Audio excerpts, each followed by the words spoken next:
والعاقبۃ للمتقین والصلاة والسلام علی سید الانبیاء والمرسلین وعلی آلہ واصحابہ اجمعین اما بعد فاعوذ باللہ من الشیطان الرجیم بسم اللہ الرحمن الرحیم وإنک لعلی خلق عظیم صدق اللہ مولانا العظیم وصدق رسولہ النبی الکریم الامین ونحن على ذلك لمن الشاهدين والشاكرين والحمد لله رب العالمين مولاي صل وسلم دائما ابدا على حبيبك خير الخلق كلهم هو الحبيب الذي ترجى شفاعته لكل هول من الأهوال مقتحمين ثم الرضا عن أبي بكر وعن عمر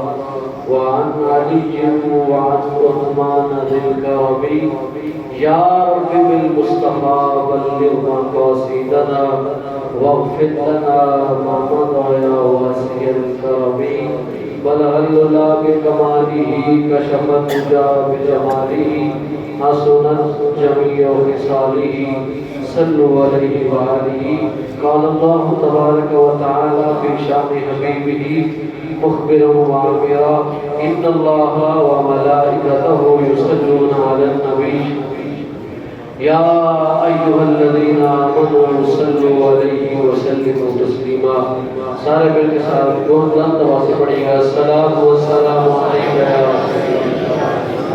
وعلى آلك وأصحابك يا سيدي يا حبيب الله الصلاة والسلام عليك يا سيدي يا نور الله وعلى آلك وأصحابك يا رحمة للعالمين الصلاة والسلام عليك يا سيدي يا محبوب رب العالمين وعلى آلك وأصحابك يا خاتم النبيين تمام تعریفیں اللہ کے لیے جو دونوں جہانوں کو پالنے والا ہے ہر قسم کے درود و سلام نبی رحمت شفیع معظم جان کائنات صلی اللہ علیہ وآلہ وسلم کی ذات و برکات کے لیے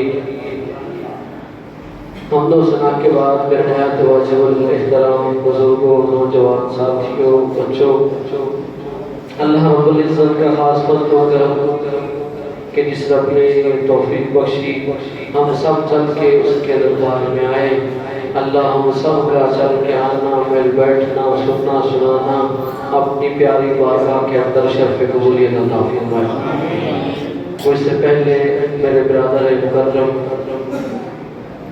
پیاری مہدی نعیمی صاحب تلاوت قرآن پاک فرما رہے تھے اور ساتھ ہی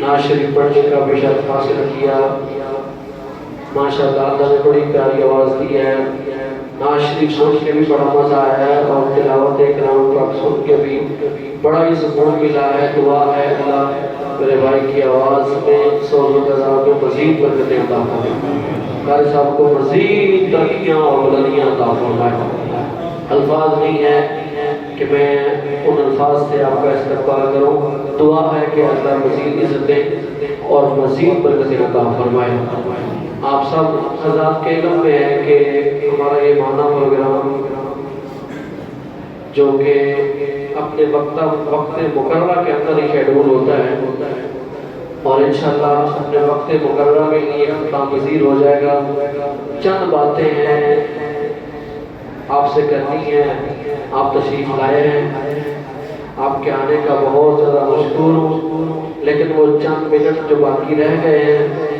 آپ بھی بیٹھنے کا ثبوت دیجیے تاکہ آپ آئے ہیں اور آپ کے آنے کا مقصد بھی پورا ہو جائے اور محفل سجانے کا مقصد بھی پورا ہو جائے تو ہمیشہ کی طرح آپ کو پہلے بھی کہا جاتا ہے کہ جب محفل شروع ہو جائے تو اس کے آداب کو خاطر میں لایا کریں تو برائے مہربانی ٹیک چھوڑ دیں اور قریب تشریف لے آئیں یہ محفل کے آداب نہیں ہے یہ جو جگہ خالی پڑی ہے یہ ساری فل کر دیں، پیچھے والے سب سارے آگے آ جائیں، وہ جو الگ سی محفل لگی ہوئی ہے وہ اس محفل میں شامل ہو جائیں، بڑی مہربانی ہوگی۔ اور ادھر والے ساتھی بھی آگے تشریف لے آئیں تو بڑی ہی نوازش ہوگی، تشریف لے آئیں، آگے آ جائیں، وہ پیچھے والے بھی سے ساتھی آ جائیں، آپ بھی آپ آگے آ جائیں، شاید آپ بھی آگے آ جائیں، تاکہ ادھر آ جائیں، آ جائیں انشاءاللہ۔ جو بزرگ ہیں وہ دیکھ لگا سکتے ہیں، اور جو جوانی میں بزرگ ہو گئے ان کو بھی اجازت ہے، وہ بھی دیکھ لگا سکتے ہیں، اور باقی جن کو اللہ نے ہمت دی ہے وہ آگے رکھ بیٹھے، اللہ جو ہے آپ کو بہت زیادہ اجر عطا فرمائے۔ بڑا محبت والا جملہ ہے، ناراض نہیں ہوگا، میں نے یہی کہا ہے کہ جو بزرگ ہیں وہ دیکھ لگا سکتے ہیں، اور جو جوانی میں بزرگ ہو گئے ہیں وہ بھی لگا سکتے ہیں، ٹھیک ہے؟ تو باقی چند منٹ ہیں، چند عرصے وہ قریب ہو کے بیٹھے ہیں، اور تاکہ ہمیں محفل میں آنے کا جو مقصد ہے وہ پورا ہو جائے، اور بڑی محبت سے باتیں سننی ہیں، بڑے ایکٹیو ہو کے سننی ہے، ٹائم ضائع نہیں کرنا، باتیں نہیں کرنی۔ تو اللہ رب العزت ہم سب کا آنا جو ہے وہ اپنی بارگاہ میں قبول فرمائے۔ میں نے آیت کریمہ پڑھی ہے، انک لعلی خلق عظیم۔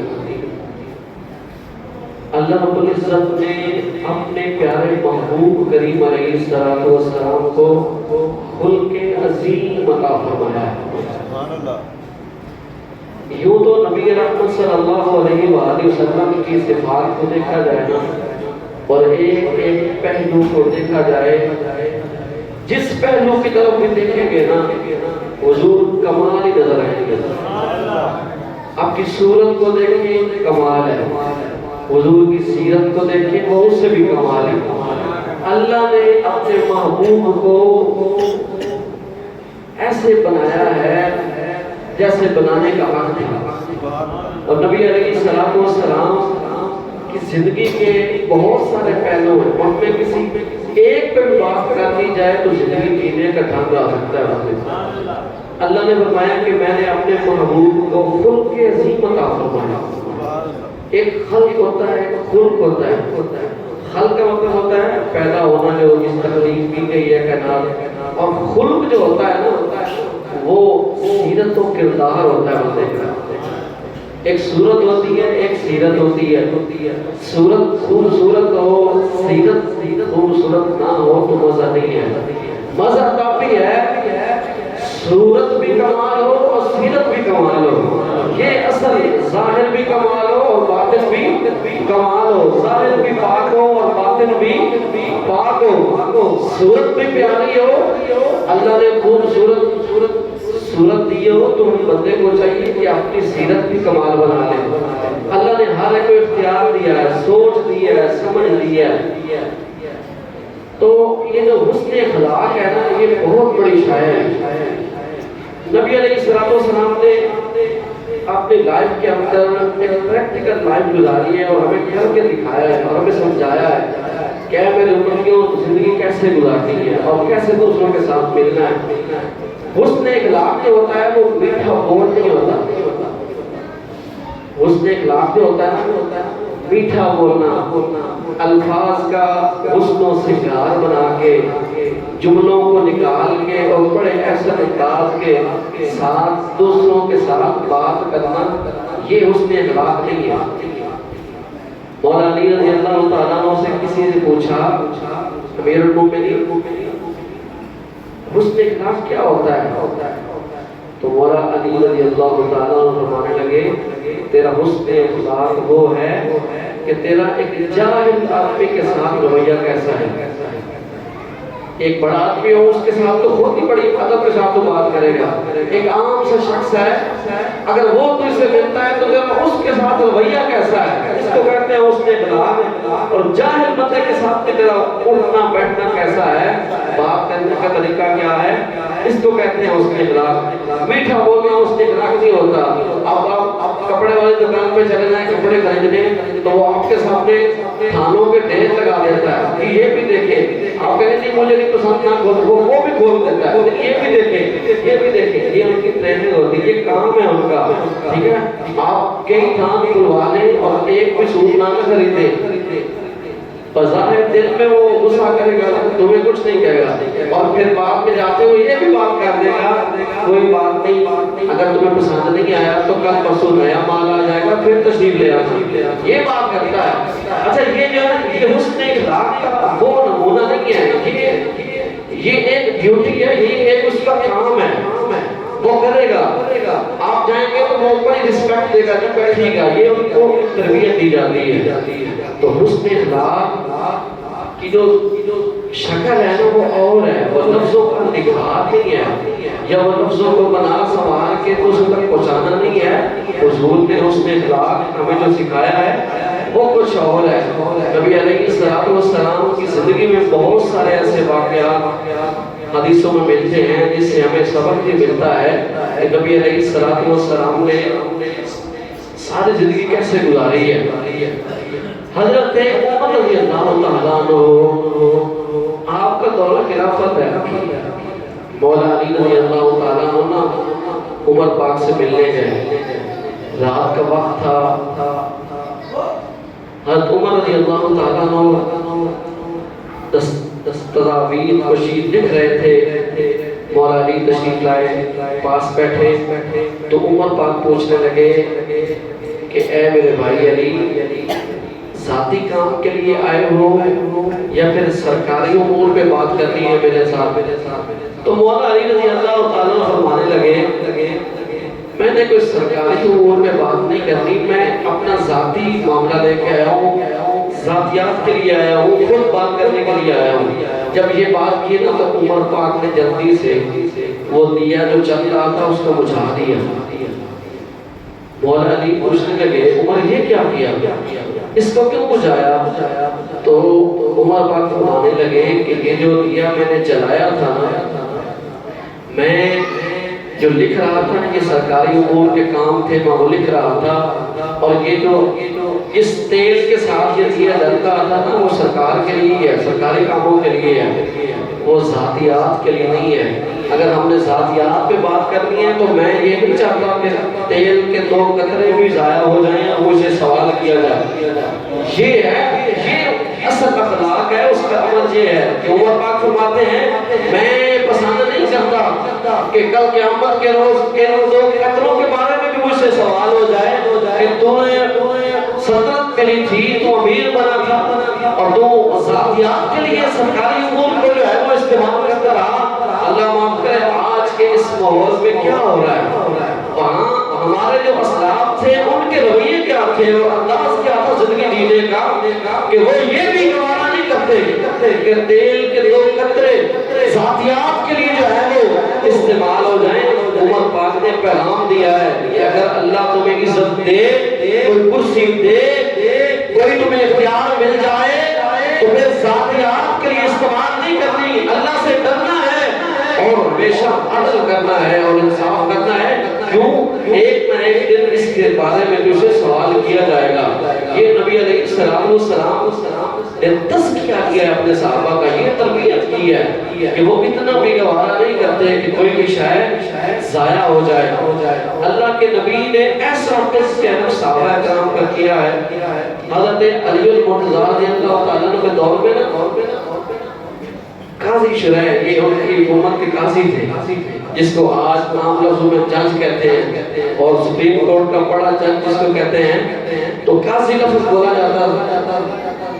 علی رضی اللہ تعالیٰ عنہ کے دور میں نا قاضی شرح کے قاضی تھے اور وہ نا اپنا استعفیٰ لے کے آئے اور امیر المومنین سے کہنے لگے کہ میں اپنا استعفیٰ دینا چاہتا ہوں، میں اس کرسی پہ نہیں بیٹھنا چاہتا۔ تو مولا علی نے پوچھا کہ کیا ہوا، کیوں استعفیٰ دینا چاہتے ہو، کیا معاملہ ہوا ہے؟ تو قاضی شرح فرمانے لگے ابھی نا 2 پارٹیوں کی کوئی معاملہ چل رہا تھا اور میں ان کا کیس سن رہا تھا، ابھی کل میں نے فیصلہ دینا ہی تھا، آج نا ایک پارٹی میرے پاس آئی ہے اور وہ بہت ساری کھجوریں لے کے آئی میرے پاس اور مجھے تحفہ دیا ہے، اور وہ ان کے دل میں یہ بات آئی ہے کہ ہم یہ کھجوریں کو چیزیں دیں گے تو قاضی صاحب فیصلہ ہمارے حق میں دیں گے، تو میں استعفیٰ امیر المومنین پوچھتے ہیں پھر استعفیٰ کیوں دے رہے ہو، اس میں کون سی بات ہے؟ تو قاضی شرح نے کمال کا جملہ بولا، آپ فرمانے لگے وہ جو پارٹی میرے پاس وہ کھجوریں لے کے آئی ہے نا وہ اس لیے لے کے آئی ہے کہ میں دوں گا اور یہ فیصلہ میرے آقا کو سنائیں گے، طرف دل ہو جائیں گے۔ تو قاضی شریف فرمانے لگے میں اس کرسی پہ بیٹھنے کے قابل نہیں ہوں، کیوں؟ اور ان کے دل میں یہ بات کیسے پیدا ہو گئی کہ ہم ان کو کھجوریں دیں گے اور فیصلہ یہ ہمارے حق کو دے دیں گے؟ اور ان کے دل میں یہ سوچ ہی کیسے میرے بارے میں آ گئی ہے کہ یہ بندہ رشوت لے لے گا؟ لہٰذا اگر لوگ میرے بارے میں یہ سوچ بھی سوچتے ہیں نا تو میں پھر بھی اس کرسی پہ نہیں بیٹھوں گا۔ اتنا خوف اللہ کا اور اتنی تربیت ہے۔ آج کیا ہوتا ہے؟ آج تو فیصلے ہوتے ہیں اسی معاملے پہ، آج تو بات ہی اسی معاملے پہ ہوتی ہے۔ اللہ سب کو ہدایت نصیب فرمائے اور اس وطن عظیم کو مزید عزت عطا فرمائے، اور جتنے بھی لوگ اس وطن کے خلاف جا رہے ہیں، جتنے بھی شامل ہیں اس طرح بھی انشاءاللہ ان کا بھی حساب ہوگا، اور انہوں نے یہ حساب دینا ہے۔ محبوب کریم علیہ السلام نے فرمایا وطن کی محبت ایمان کا حصہ ہے، وطن کی محبت ایمان کا حصہ ہے۔ اگر کوئی بندہ وطن کی بات کرے، بیٹھ کے کوئی بات کرے تو ایسی سوچ نہ سوچی جائے یہاں بیٹھ کے سیاست کی باتیں ہوتی نہیں، اس کو سیاسی بیان کیسے کہہ سکتے ہیں؟ بلکہ وطن کی محبت کو محبوب کریم علیہ السلام نے خود فرمایا ہے کہ وطن کی محبت ایمان کا حصہ ہے، اور ہر دل میں یہ طلب ہوتی ہے کہ اللہ اپنے وطن عزیز کو ترقی عطا فرمائے۔ ہماری بھی یہ دعا ہے کہ اللہ جو ہے ہمارے وطن کو ترقی عطا فرمائے۔ حضرت اسامہ بن زید رضی اللہ تعالیٰ عنہ، یہ حضور کے ایک صحابی، انہوں نے بڑی خدمت کی حضور کی، یہ بیمار ہو گئے اور جب ان کا وصال قریب ہی تھا تو امام حسین رضی اللہ تعالیٰ عنہ ان کی عیادت کے لیے تشریف لے گئے۔ جیسے اسامہ بن زید رضی اللہ تعالیٰ عنہ نے امام حسین کو دیکھا تو رونے لگ گئے اور بڑا ہی روئے۔ امام حسین پوچھنے لگے کہ اے صحابی رسول، اے اسامہ کیا ہوا، کیوں روتے ہو، ایسی کیا وجہ ہے کہ اتنا رو رہے ہو؟ تو حضرت اسامہ بن زید رضی اللہ تعالیٰ عنہ فرمانے لگے اے امام، میں بالکل قریب الوقت ہوں، کسی بھی لمحے موت آ سکتی ہے، اور میرے اوپر 80 دینار قرضہ ہے۔ اب میرے پاس اتنی استطاعت نہیں ہے کہ میں اپنے اس قرضے کو لوٹا سکوں۔ اگر اللہ کے محبوب ہوتے اس وقت تو میں ان کا دامن تھام لیتا، وہ میرے مسئلے کو حل کر دیتے۔ اب اس لیے رو رہا ہوں کہ میں وہ اپنے 80 دینار قرضہ چھوڑ کے جا رہا ہوں، کیا جواب دوں گا؟ امام حسین رضی اللہ تعالیٰ عنہ اٹھے، جلدی سے گھر واپس گئے اور وہاں سے 80 دینار لیے اور ایک چادر کے اندر چھپا لی اور لے کے آئے سیدھے حضرت اسامہ بن زید رضی اللہ تعالیٰ عنہ کے سامنے پیش کر دیے اور فرمایا کہ یہ رکھ لو، یہ آپ ہی کے ہیں۔ تو وہ فرمانے لگے میرے کیسے ہو گئے؟ تو امام حسین فرمانے لگے ابھی کل ہی میرے پاس 80 دینار آئے ہیں اور میں سوچ رہا تھا کہ مجھے تو کوئی ضرورت نہیں ہے کہ کسی کے ذریعے کرے میرے پاس بھیج دیے ہیں، تو مجھے پتہ چل گیا ہے یہ اللہ نے آپ کے لیے بھیجے تھے، یہ اللہ نے آپ کے لیے بھیجے تھے، یہ قبول فرمائے۔ تو کسی ایسے شخص کی مدد کرنا جس کے اوپر قرضہ ہے اور کوئی صاحب استطاعت رکھتا ہے نا تو وہ تھوڑی سی مدد کرے نا، تو وہ آج تو ماحول ایسا ہے، کوئی کسی کو 10 روپے کسی فقیر کو دے گا تو تصویریں بناتا ہے ساتھ کہ میں اس کی خدمت کر رہا ہوں۔ ایسا عمل نہیں ہونا چاہیے۔ کسی کی مدد کرنی ہے، کسی کا اچھا سوچنا ہے تو پھر ایسے سوچیں۔ سفید گوشت لوگ ہوتے ہیں جو نہیں چاہتے کہ ہمارے خلاف ایسی باتیں ہوں، معاشرے میں لوگ ایسا سوچیں کہ یار اس نے کہا ہے۔ آپ کے سامنے آپ کے ہمسائے بہت سارے لوگ رہتے ہیں اور بندے جانتے بھی ہوتے ہیں کہ یار یہ تھوڑے تنگ ہیں، تو بندوں کو چاہیے کہ وہ ایسے اعلانیہ نہ بلکہ اس کو اکیلے میں مل کے اس کی مدد کر دیں۔ یہ طریقہ نبی علیہ السلام نے ہمیں سکھایا ہے۔ یہ نہیں کہ پبلک سیٹنگ کی جائے اور لوگوں کے سامنے بتایا جائے، یہ عمل ایسے عمل پھر قبول بھی نہیں ہوتے، اسے پھر ریاکاری کہتے ہیں۔ تو اللہ کے محبوب نے ہمیں یہ بھی پیغام دیا ہے کہ جب کسی کی مدد کرنی ہے تو پھر ایسے مدد کرو کہ اس کا دل جو ہے وہ دکھے نہ، کوئی دوسرا بندہ اس کو بات نہ کرے، ایسے مدد کرو۔ اور نبی علیہ السلام کی حدیث سے بھی ہمیں یہی سکھاتی ہیں، حسن اخلاق بھی نبی علیہ السلام کا ہمیں یہی سکھاتا ہے۔ ایک بڑے کمال کا واقعہ ہے اور وہ سن کے ہمیں بہت ساری جو ہے وہ باتیں حاصل ہوگی اور دیکھنا ہے کہ ہم جو احساس ہوتا ہے نا، احساس بہت بڑی چیز ہوتا ہے۔ ایک یہودی شخص جاسوسی کے لیے نبی علیہ السلام کے پاس آیا اور اس نے کہا کہ میں مہمان ہوں، میں نے یہاں رکنا ہے اور آپ کے گھر رکنا ہے۔ تو نبی علیہ السلام نے فرمایا کوئی بات نہیں، مہمان ہیں آپ تشریف لائیں گے، کوئی بات نہیں۔ وہ یہودی شخص آیا جاسوسی کے لیے تھا کہ میں پتہ کر کے آتا ہوں یہ کیا معاملہ چل رہے ہیں۔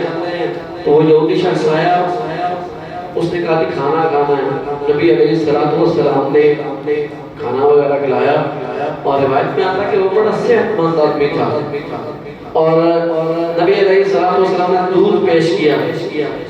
اب جو حضور کا پورا خاندان دودھ پیتا تھا نا، وہ اکیلا ہی سارا پی گیا۔ وہ بڑا تکڑا تھا، کھاتا پیتا تھا۔ رات کو سویا نا، بڑی توجہ سے بات سننی ہے۔ وہ کھا پی کے نا تو نبی علیہ السلام کے گھر میں ہی سو گیا اور رات کو جب سویا نا تو زیادہ کھانے پینے کی وجہ سے رات کو جب سویا تو اس نے نجاست وہیں پہ کر دی، بستر کے اوپر ہی وہیں پہ نجاست کر دی، تھا بھی یہودی۔ اب جب نجاست وہیں پہ کر دی، صبح ہوئی نا تو وہ اٹھا، اس نے دیکھا کہ یہ کیا ہو گیا۔ وہ ڈر کی وجہ سے بھاگ گیا، وہیں سے اٹھا جلدی سے نکل گیا کہ کہیں یہاں سب کو پتہ چلے گا اور میرے بارے میں پتہ کیا کیا باتیں ہوں گی، ایسا کر دیا۔ وہ نا اپنی عزت نفس کے لیے نا اٹھ کے بھاگ گیا، جلدی سے کسی کو پتہ نہ چلے، بھاگ گیا۔ اب نبی علیہ السلام تشریف لائے، جب دیکھا یہ معاملہ ہوا ہے تو اللہ کے پیارے محبوب علیہ السلام نے پتہ کیا کیا، حضور نے خود برتن لیا اور وہ جو شخص وہ بستر کے اوپر نجاست کر کے گیا تھا نا، حضور خود اپنے ہاتھوں سے وہ صاف کر رہے ہیں، حضور خود صاف کر رہے ہیں۔ اچھا اللہ کا کرنا ایسا ہوا، وہ جو اٹھ کے بھاگا تھا نا، اس نے ایک انگوٹھی پہنے کی سونے کی، یہودی شخص تھا اور آپ کو پتا ہے کتنا قیمتی ہوتا تھا اس وقت تھوڑا سا سونا بھی۔ اب وہ جب بھاگا نا اس کو یاد آیا میری تو انگوٹھی کہیں پہ رہ گئی۔ اب اس نے بڑا سوچا میں واپس جاؤں یا نہ جاؤں، اب عزت کی بات ہے لیکن اس کے بنا بھی گزارا نہیں، اب کیا کروں، سوچتا رہا۔ آخر کار اس نے فیصلہ لیا کہ میں جاؤں گا اور میں اپنی انگوٹھی لے کے آتا ہوں۔ وہ انہیں قدموں پہ پلٹا، واپس نبی علیہ السلام کے دروازے پہ جب پہنچا نا تو کیا دیکھتا ہے، میرے مصطفیٰ خود اس بستر کو صاف کر رہے ہیں۔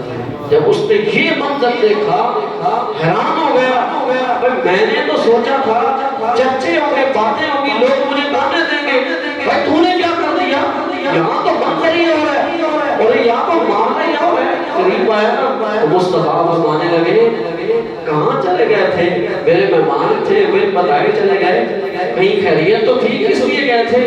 حضور نے ایسے فرمایا، یہ بھی نہیں فرمایا بھائی تو نے کیا کر دیا، تو پتہ نہیں چلتا۔ نہیں، حضور نے شرمندہ نہیں ہونے دیا، احساس سے کمتری نہیں ہونے دی۔ حضور نے کوئی بھی ایسے جملہ نہیں فرمایا جس سے اس کے دل آزاری ہوتی اور روح بڑا حیران ہوا۔ اس نے کہا کہ یہ کیا عجیب معاملہ ہے۔ حضور نے فرمایا یہ تیری انگوٹھی ہے۔ اس نے اپنی انگوٹھی لی، چلا گیا۔ اللہ کے محبوب کے اس حسن اخلاق کو اس بندے نے دیکھا تھا یہودی، وہ اپنے قبیلے واپس گیا نا، آیا تو جاسوسی کے لیے تھا، وہاں جب قبیلے گیا تو اس نے لوگوں کو اپنے خاندان کو بتایا بھائی معاملہ ہی ہو رہا ہے، وہاں تو دنیا ہی ہو رہا ہے، وہ تو بندہ ہی کوئی اور ہے، ہم کیا سوچتے ہیں۔ وہ گیا اکیلا، آیا جاسوسی کے لیے تھا، اپنے قبیلے میں گیا، 500 بندے ساتھ لے آیا اور حضور کی بارگاہ میں حاضر ہو گیا۔ آج کہنے لگا یا رسول اللہ ہمیں بھی کلمہ پڑھا دیجیے۔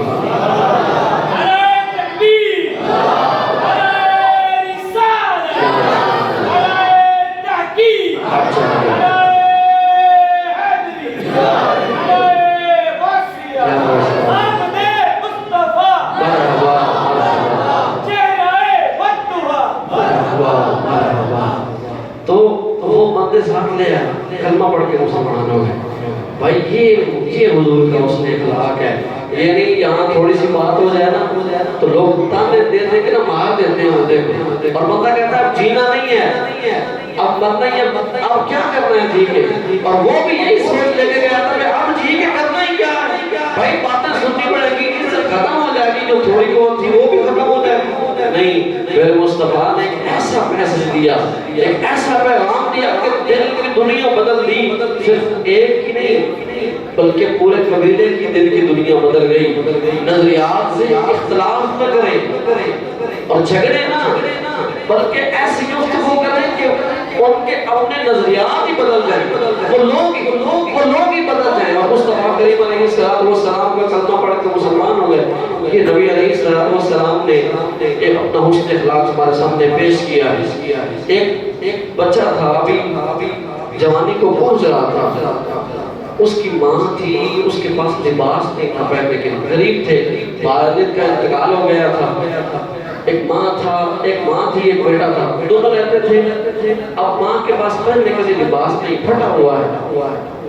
تو ماں نے نا اپنے بیٹے کو بھیجا کہ جاؤ اپنے چچا کے گھر اور اس کو بتاؤ کہ ہمیں لباس چاہیے، کچھ کپڑے دے دے. تو وہ بچہ اپنے چچا کے گھر گیا، اس نے جا کپڑے مانگے.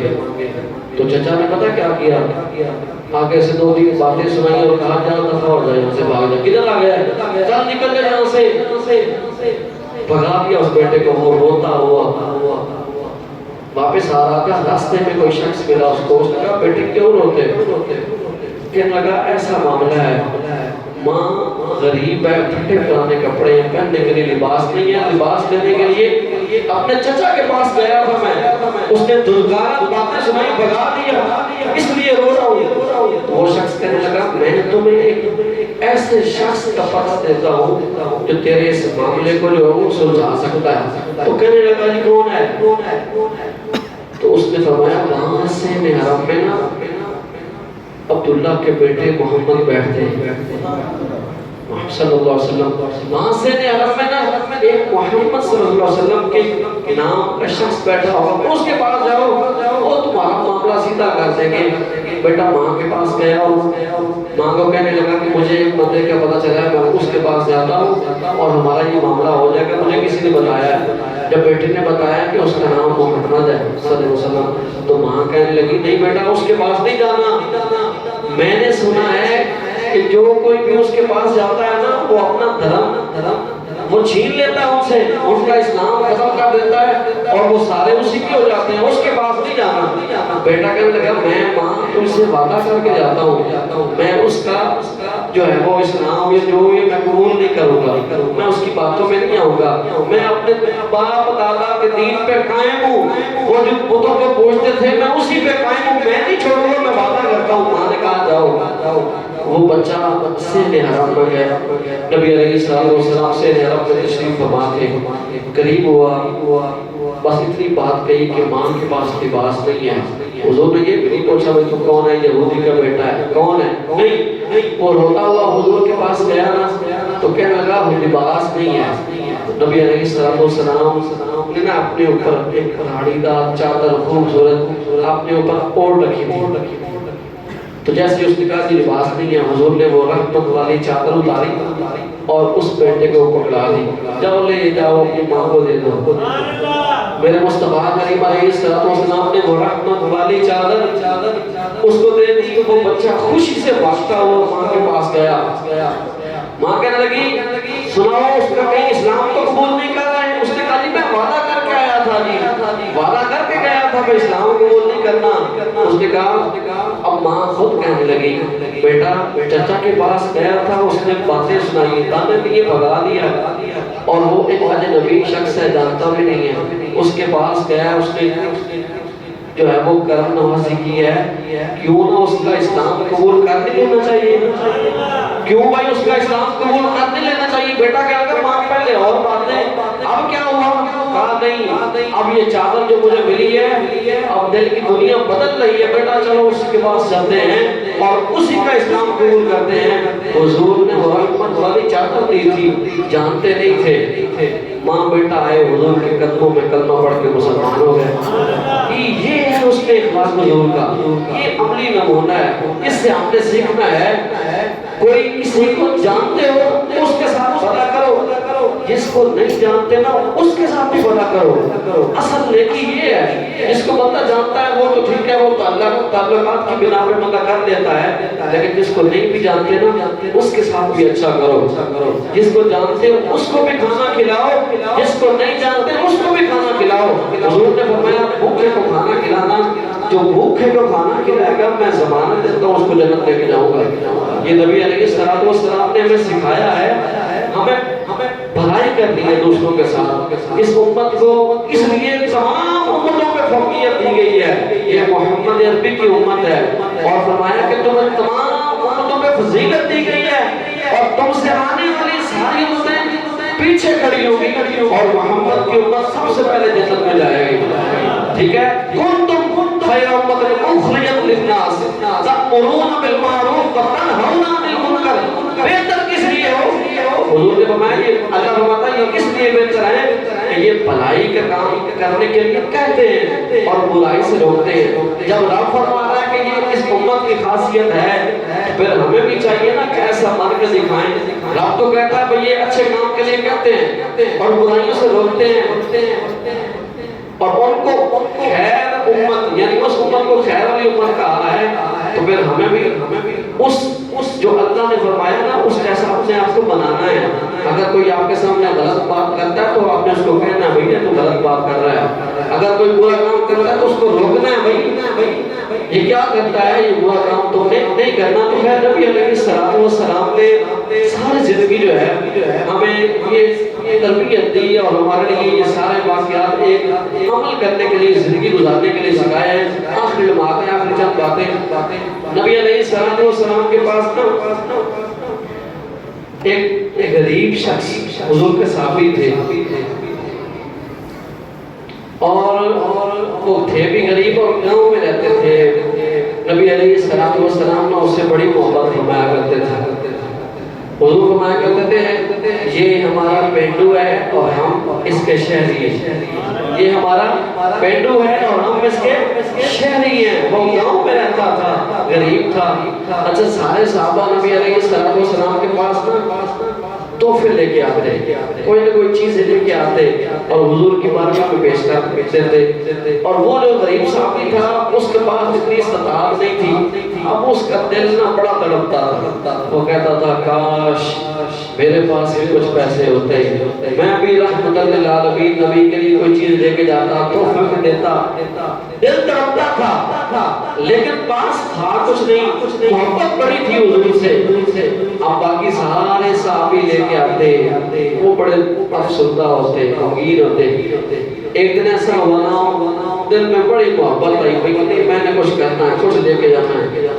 کئی دکان پہ چلے گئے، وہاں سے بازار میں چیزیں خریدی اور خرید کے نبی علیہ السلام کی بارگاہ میں پیش کر دی. اب سارے صحابہ بیٹھے، جیسے ہی اس نے وہ چیزیں پیش کی نا تو سارے صحابی حیران ہوئے. بھائی آج تو بڑی بات ہے، آج تو اتنی ساری شاپنگ، کتنا کچھ مال لے کے ہیں حضور کی بارگاہ میں. حضور بڑا مسکرائے، حضور بڑا خوش ہوئے اور حضور اس کو دیکھ کے خوش بھی بہت ہوا کرتے تھے. جب وہ حضور کی بارگاہ میں تحفے لے کے آیا نا تو حضور نے سارے صحابہ میں تقسیم کیا. سب صحابہ نے وہ کھانا کھایا، جو کچھ بھی وہ لے کے آیا سب نے مل کے کھایا. حضور نے تناول فرمایا. جب سب نے کھا لیا نا اب وہ حضور کا پینڈو جو شخص جس سے حضور محبت کرتے تھے وہ اٹھ کے کھڑا ہو گیا.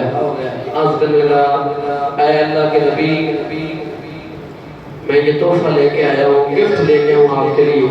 اب آپ سب نے کھا بھی لیا اور آپ نے قبول بھی فرما لیا ہے. اچھا حضور اب ایسے ہے کہ اس کے پیسے بھی مجھے دے دیں، اب اس کے پیسے بھی مجھے دے دیں.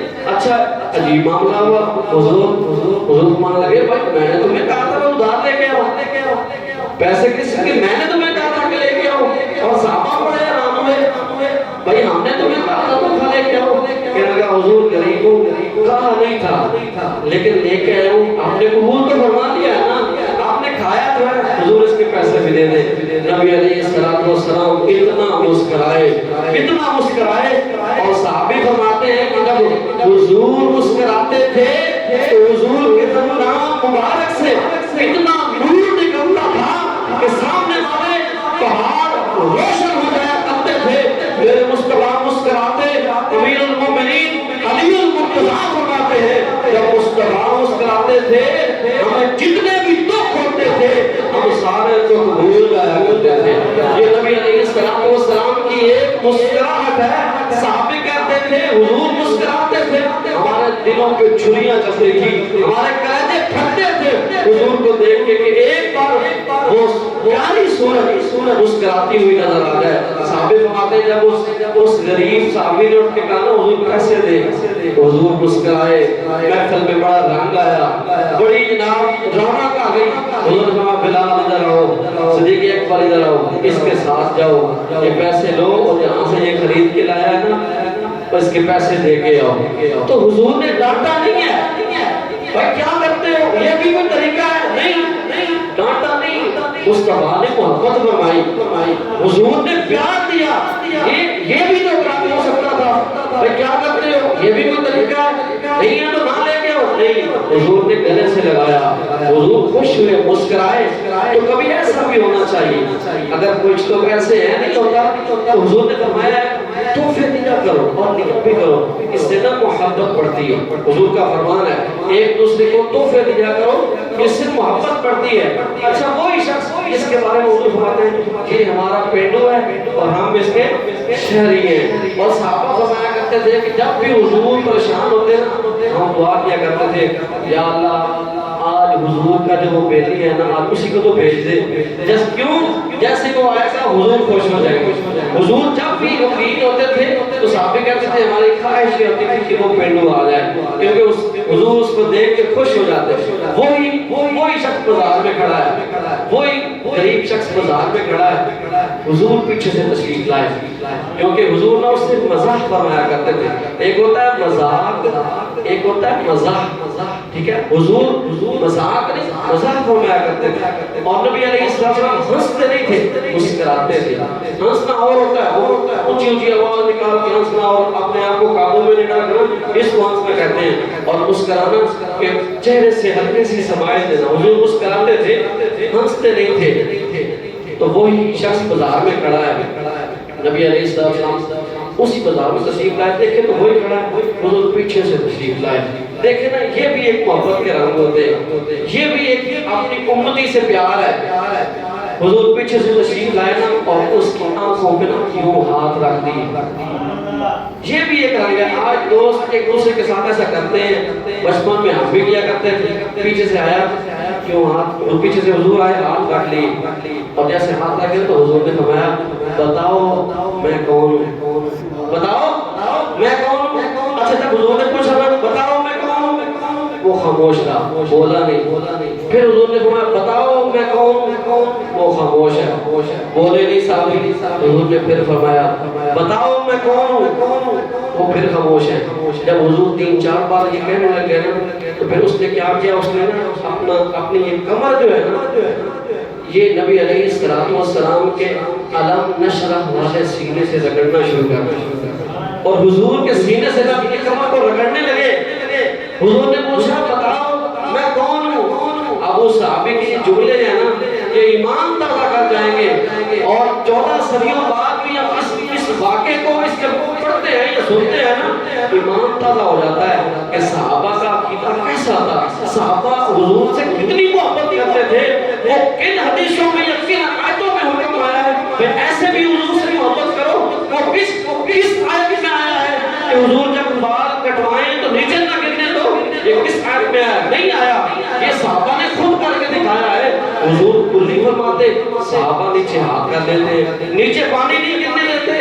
ارے یہ کس آیت میں آیا کہ نیچے نہ گرنے دے, کسی بھی آیت سے نہیں آیا. یہ نا صحابہ نے محبت کر کے دکھائی ہے.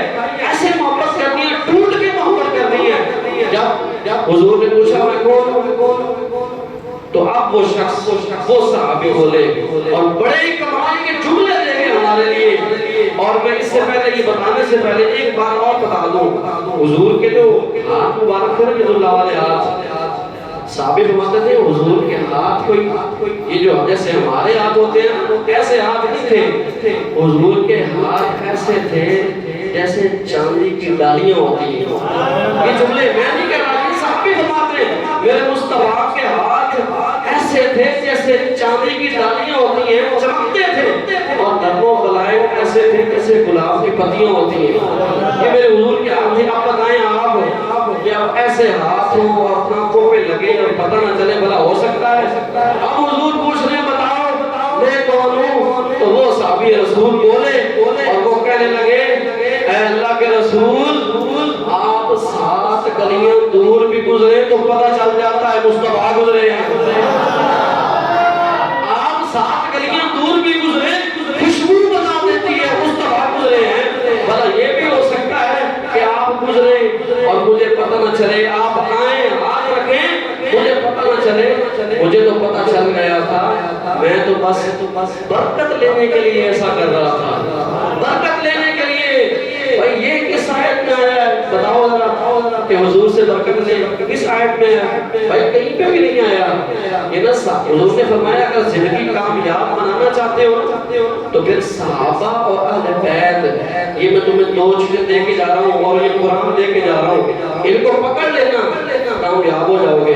اب لوگ باتیں کریں طرح طرح کی، کوئی کہتا ہے کہ حضور کو علم غیب نہیں ہے، کوئی کہتا ہے حضور نور نہیں ہے، کوئی کچھ کہتا ہے، کوئی کچھ کہتا ہے۔ بھائی امتی ہے تو امتی، اور وہ نبی تیرے لیے طائف کے بازاروں میں پتھر کھائے، اور وہ نبی ساری رات سجدوں میں روئے تیرے لیے، اور تو امتی اور پہ کھڑا ہو جائے اور یہ کہے مصطفیٰ کو علم ہے نہیں۔ بھلا یہ کون سی باتیں ہیں؟ بھائی حضور قرآن کی مطلق آیت کے اندر ہے، مطلق آیت کے اندر اللہ فرماتا ہے یہ جو علم غیب ہے نا، یہ پوری آیت کا حصہ ہے۔ اللہ فرماتا ہے علم غیب صرف میرے پاس ہے، یہ قرآن کیا ہے۔ اسی آیت کے اگلے حصے میں اللہ فرماتا ہے علم غیب ہے میرے پاس، لیکن جس کو میں چاہتا ہوں اس کو عطا کر دیتا ہوں، ٹھیک ہے؟ اور ساتھ ہی فرما دیا وہ میرے رسول ہیں جن کو میں نے عطا کیا ہے۔ اب ایسی باتیں سوچنا یہ سمجھ سے بالا تر ہے۔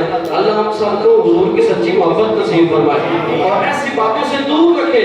اب یہ جھگڑے ختم ہو گئے، اب یہ باتیں ختم ہو گئی، اب حضور کے حسن اخلاق کو دیکھیں اور اپنی زندگی کو گزاریں کہ کیسے حضور نے ہمیں یہ اپنا عملی نمونہ پیش کیا کہ زندگی کیسے گزارنی ہے۔ کوئی غریب آتا ہے اس کے ساتھ کیسا رویہ ہے، کوئی امیر آتا ہے اس کے ساتھ کیسا رویہ ہے، تجھ سے کوئی چھوٹا ہے اس سے تیرے بات کرنے کا انداز کیا ہے، گفتگو کرنے کا انداز کیا ہے، یہ حضور نے ہمیں سکھایا ہے۔ آخری بات، نبی علیہ السلام کے پاس نے ایک پاگل مجنون عورت آ گئی، ٹھیک ہے؟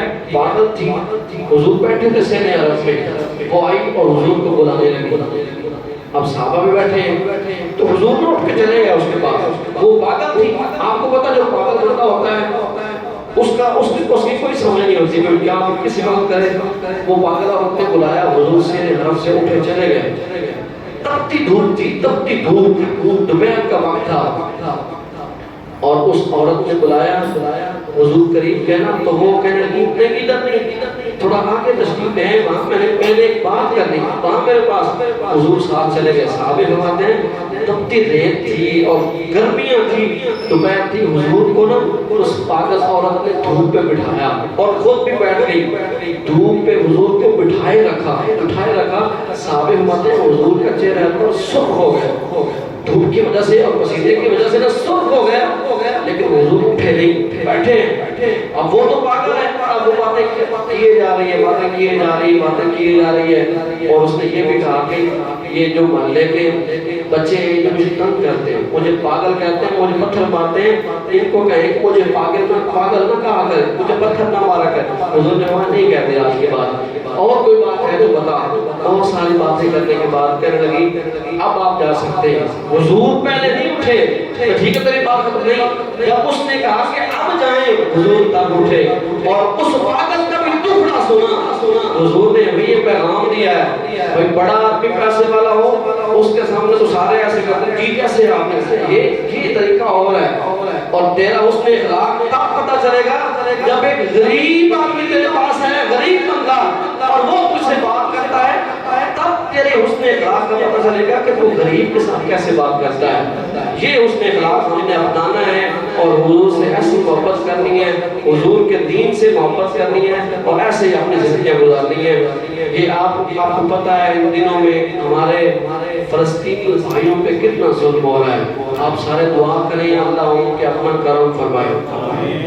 اسرائیل کے اندر جو یہودی لوگ رہتے ہیں وہ اپنے بچوں کو تربیت دیتے ہیں، ہر 18 سال تک ان کو تربیت دی جاتی ہے اور مسلمانوں کے خلاف بھڑکایا جاتا ہے اور ان کو بتایا جاتا ہے کہ یہ ہمارا دشمن ہے، کیونکہ قرآن نے کہا ہے کہ یہ یہودی اور عیسائی ہمارے پکے دشمن ہیں، یہ کبھی بھی تم سے راضی نہیں ہوگے جب تک تم ان کے دین پہ نہ آ جاؤ، یہ تمہارے دشمن ہیں۔ اور وہ اپنے بچوں کو سکھاتے ہیں۔ آج جتنے بھی لوگ بیٹھے ہماری، ہم اور تو کچھ نہیں کر سکتے، نہ وہاں جا کے لڑ سکتے، ہاں ہر والد کی یہ ذمہ داری ہے کہ وہ اپنے بچوں کو مسئلہ فلسطین سے ان کو بتائیں اور ان کو سمجھائیں کہ مسئلہ فلسطین کیا ہے۔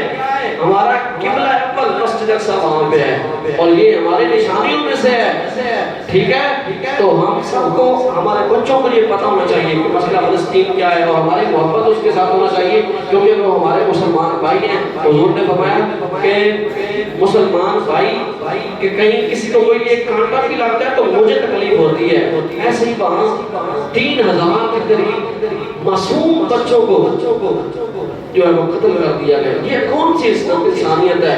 یہ مسلمانوں کو دہشت گرد کہتے ہیں وہ لوگ، خود کیا کر رہے ہیں؟ اب کوئی نہیں ان کو بھی پوچھنے والا۔ اقوام متحدہ کے اندر بہت سارے لوگ بیٹھ کے باتیں کرتے ہیں، بھلا وہاں پہ یہ باتیں ہو رہی ہیں اور وہاں بم باری اور وہاں پہ پتہ نہیں کیا کیا ہوتا چلا جا رہا ہے۔ غزہ کے اندر پتہ نہیں کتنی تعداد کے اندر کوئی ملبے کے نیچے ہے اور کتنے شہید ہو گئے ہیں۔ اللہ اپنے محبوب کے صدقے سے ہمارے فلسطین بھائیوں کی مدد فرمائے، اللہ شہداء کے درجات کو بلند فرمائے۔ ہماری یہ دعائیں اللہ ہمیں کوئی ایسا لیڈر عطا فرمائے جو ان ظالموں سے بدلہ لے، اور یہ بھی بات سچی ہے کہ جیسی امام ویسے حکمران، ہمیں بھی اللہ ہدایت نصیب فرمائے اور حضور کے سچے پکے دین سے محبت نصیب فرمائے۔